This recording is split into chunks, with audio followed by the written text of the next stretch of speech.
Bienvenidos a mi canal, mi nombre es Adriana Chilito. En el informe de hoy vamos a hablar acerca de lo que está sucediendo en Israel, ya que el primer ministro de ese país, Benjamin Netanyahu, ha indicado que paulatinamente podría estar incorporando a su territorio a Cisjordania. Ha dicho que no piensa dar un paso atrás en cuanto a sus promesas electorales. Veamos los detalles. Establecemos contacto vía Skype con Alexander Montero, él es asesor político de la Embajada de Palestina en Colombia, es analista político internacional y experto en temas de Medio Oriente. Gracias por estar con nosotros en Hoy en el Mundo, Alexander. Adriana, muy buenas noches, un saludo a todos los televidentes. Alexander, bueno, para empezar y para poner en contexto, tengo acá que dice que el primer ministro Benjamin Netanyahu no da señales de dar un paso atrás a su promesa electoral. ¿Cuál fue esa promesa electoral que él había dicho cuando fue elegido?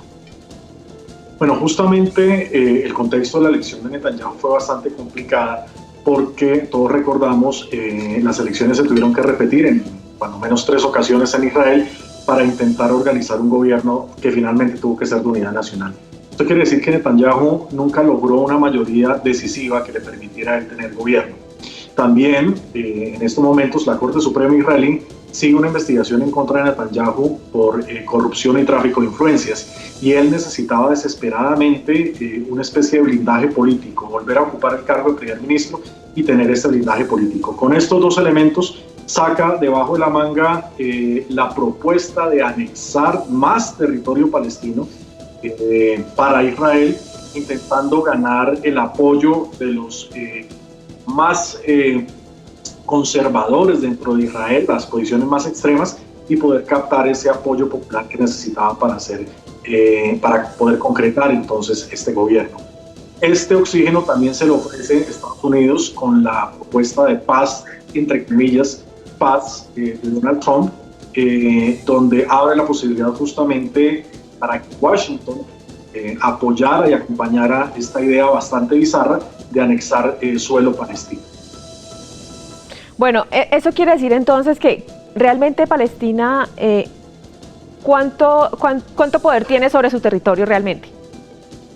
Hay que recordar que este es un conflicto de ocupación, este no es un conflicto a secas, este es un conflicto de ocupación. Un conflicto de ocupación es que tu vecino te invade y tus instituciones ya no tienen validez, tus instituciones ya no tienen desarrollo, sino son las instituciones del vecino y sobre todo el ejército del vecino el que está en tu país. Eso es lo que ocurre entre Israel y Palestina.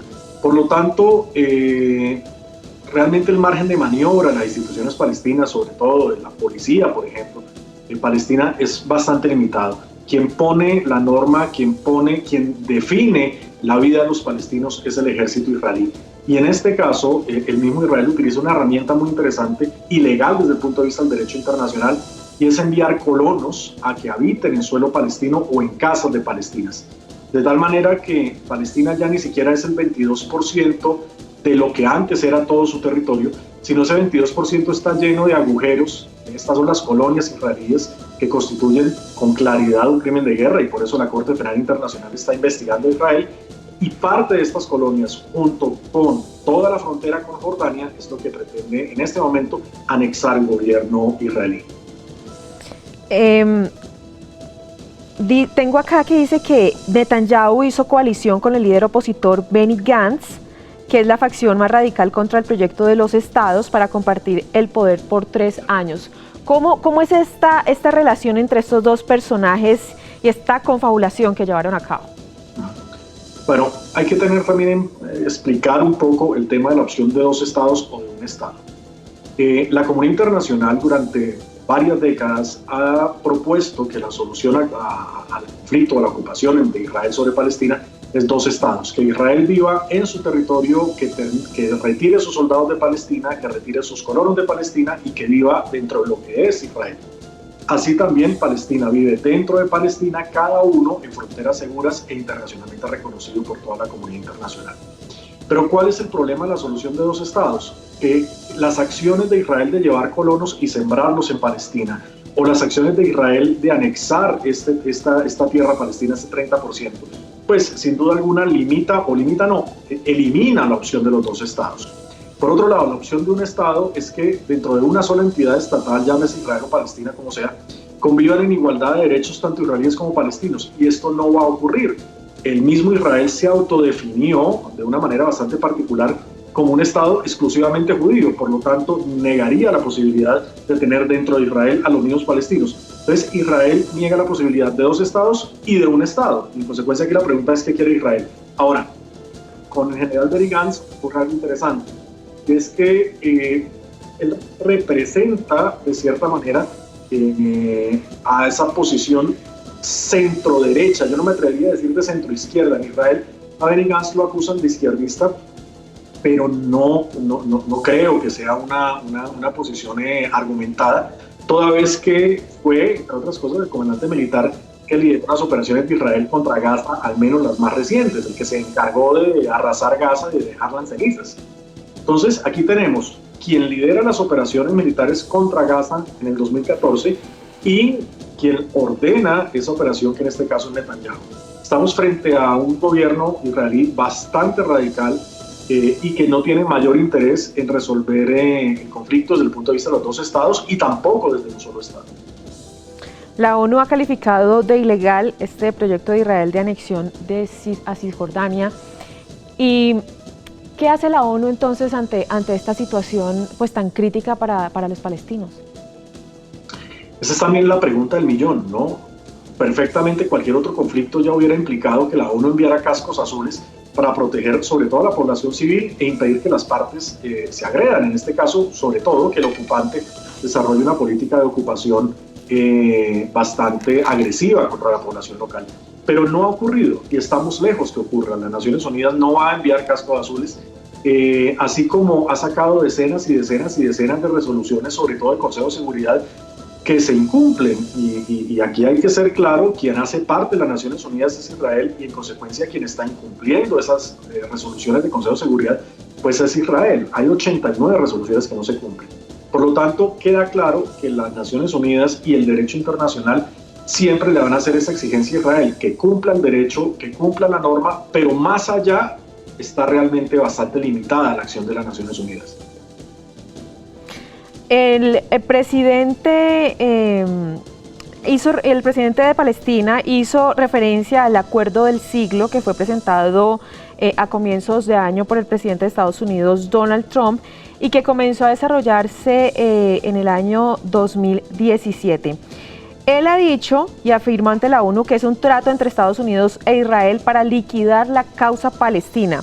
¿Sería esto cierto? Y entonces esta sería la razón por la cual la ONU tampoco actúa de manera contundente en este caso. Hay dos cosas. En primer lugar, el acuerdo del siglo se construyó, se estructuró exclusivamente entre Estados Unidos, quien oxigena a Israel, o la administración Trump, para ser más precisos, y el mismo ocupante. En un ejercicio de ocupación, donde tú solamente tienes en cuenta la voz del ocupante y los intereses del ocupante, pues evidentemente la lógica nos sugiere que lo que resulte de allí no va a beneficiar al ocupado. Así fue como se negoció el entre comillas, acuerdo del siglo. Y este acuerdo del siglo proponía una Palestina sin contacto con el mundo exterior, con su territorio totalmente fragmentado, ni siquiera limitado, fragmentado en pequeños islotes, desconectados entre sí, con colonos israelíes dentro de Palestina, con soldados israelíes dentro de Palestina, sin control de sus fronteras, sin control de espacio aéreo, sin un control económico, una autonomía económica y sin la posibilidad de repatriar a los palestinos que Israel echó desde 1948 en adelante. Entonces, sin duda alguna, no se trata de ninguna oferta de paz y como lo planteaba el presidente Abbas, de aceptarlo era liquidar el tema palestino, era darlo por finalizado.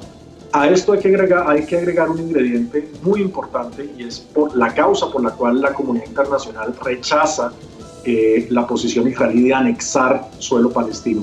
Y es que el sistema internacional actual se fundamenta en su totalidad en la ilegalidad de anexar territorios por la fuerza. Entonces, donde Israel siente este precedente, donde Israel anexe suelo palestino argumentando su posesión militar, abriría la puerta para que cualquier otro estado en el mundo quisiera hacer lo mismo. Lo pongo en perspectiva. Colombia tiene dos diferentes limítrofes activos, uno con Nicaragua, otro con Venezuela.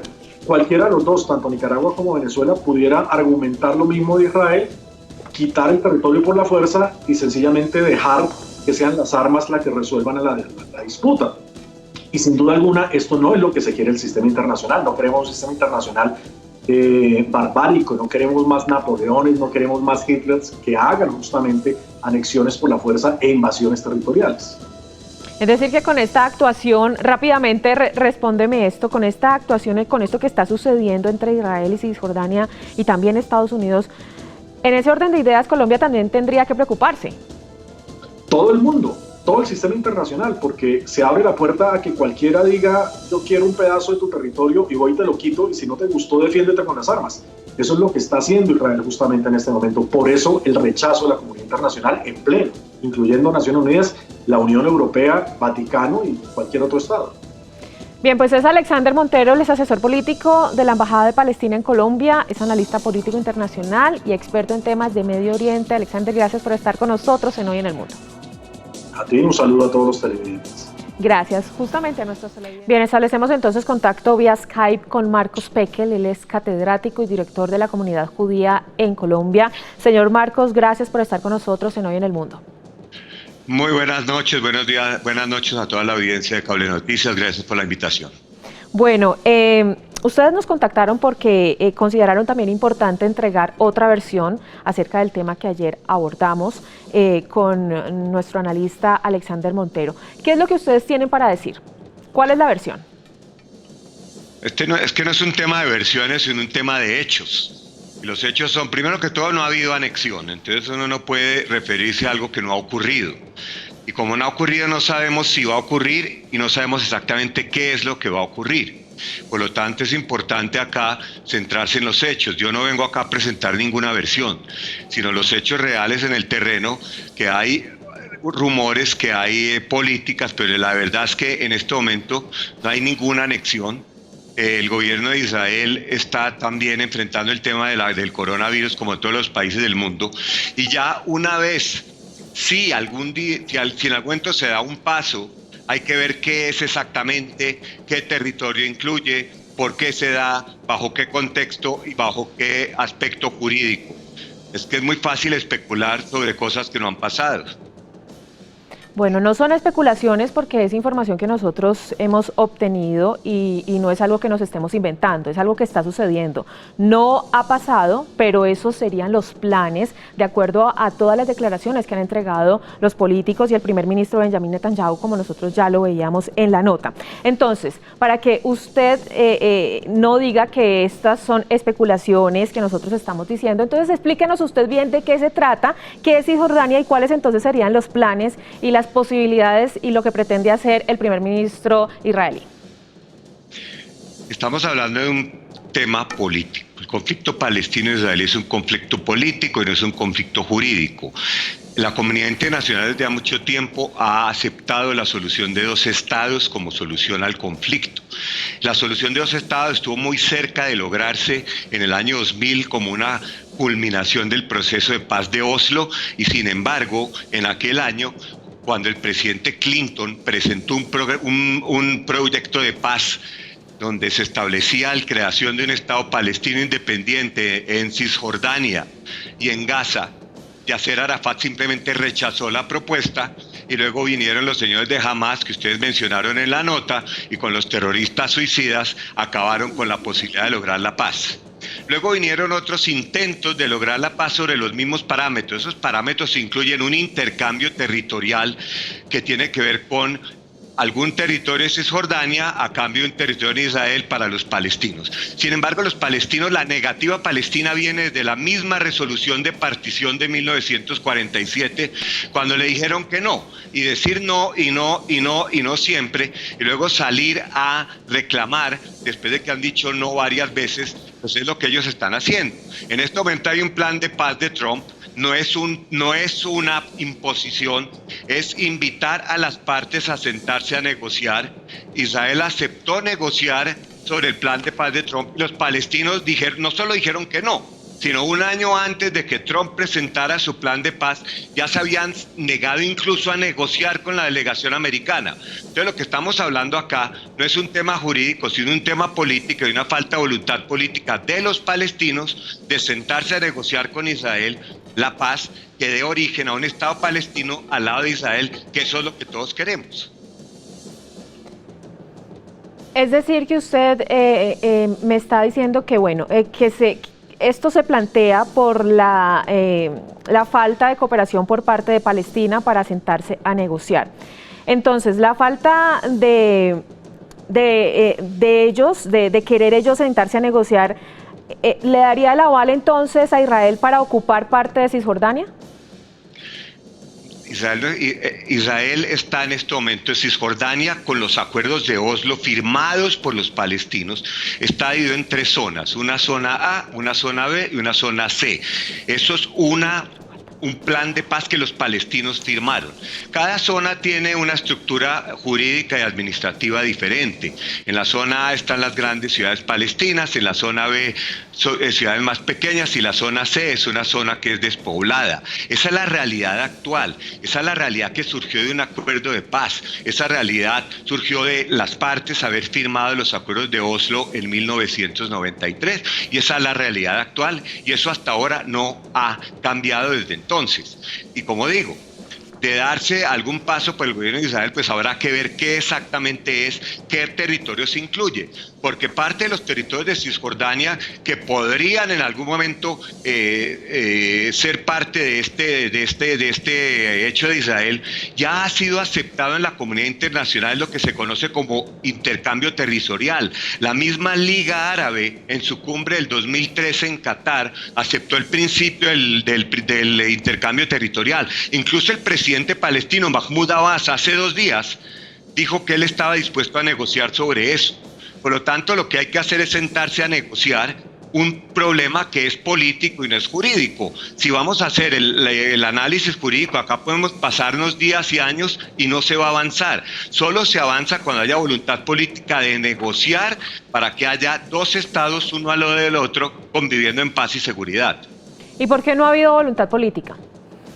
Pues la voluntad, primero que todo, los palestinos, usted mencionó en la nota de que finalmente Fatah y Hamas se iban a unir. Nunca se han podido unir para nada. Recordemos que cuando Israel se retiró en el año 2005 de la Franja de Gaza y se la entregó a la autoridad palestina, el presidente Mahmoud Abbas, como un primer paso a una posible segundo paso en Cisjordania. ¿Qué pasó en Gaza? Que en el año 2007 Hamas, una organización terrorista considerada como tal por la Unión Europea, por Estados Unidos, Japón y otros países, expulsó por la fuerza al gobierno legítimo de la autoridad palestina y constituyó Gaza, en vez de constituirse en el primer paso a la construcción de un Estado palestino, lo convirtió en un trampolín para ejercer terror contra civiles en Israel, que es lo que han venido haciendo. Entonces, cuando usted tiene un ente como los palestinos con 2 gobiernos distintos, uno Hamas y uno Fatah, ¿cómo se sienta uno a negociar? Segundo, todos los intentos de negociación, la negativa palestina ha estado ahí presente para evitar que se haya firmado la paz. En el año 2000, en la cumbre de Camp David que le mencioné, en el año 2008, cuando el presidente George Bush, el primer ministro Olmert, también presentaron un pacto de paz a los palestinos y también dijeron que no. Entonces siguen diciendo que no y lo que salen es a buscar un tema jurídico, pues el problema no se va a solucionar porque, como le digo, el problema es político.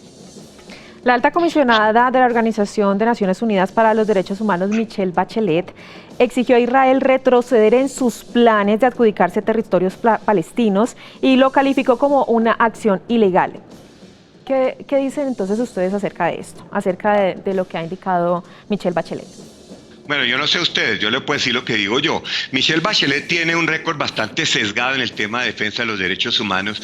En el tema de la legalidad, podemos hacer un debate acá eterno sobre cuál es el estatus jurídico de Cisjordania, y ese sí lo podemos hacer, y podemos sentarnos a hablar de la conferencia de San Remo de 1920 que le concedió ese territorio a los judíos, podemos hablar de las resoluciones posteriores, pero como le digo, el tema no es jurídico, el tema es político, acá lo hay que buscar una negociación. Entonces yo quisiera que Michelle Bachelet llamara a las partes a sentarse a negociar, con base en los acuerdos de Oslo, con base en lo que se ha avanzado y no buscar acusar a un lado y no al otro de algo que está ocurriendo y que conmigo es un conflicto en que las 2 partes tienen que sentarse a negociar un acuerdo de paz. Bien, pues es Marcos Peque, el catedrático y director de la comunidad judía en Colombia. Gracias por estar con nosotros. Muchísimas gracias a ustedes por la invitación. Gracias por estar conectados en mi canal Chile News. Si quieres mantenerte actualizado con todo lo que sucede a nivel internacional, te puedes suscribir a mi canal y activar la campanita de notificaciones. De esta manera YouTube te va a avisar cuando yo suba un nuevo video. También me puedes seguir en mis diferentes redes sociales. Me encuentras en Instagram, Facebook y en Twitter como @lachilito. Nos vemos en un próximo informe.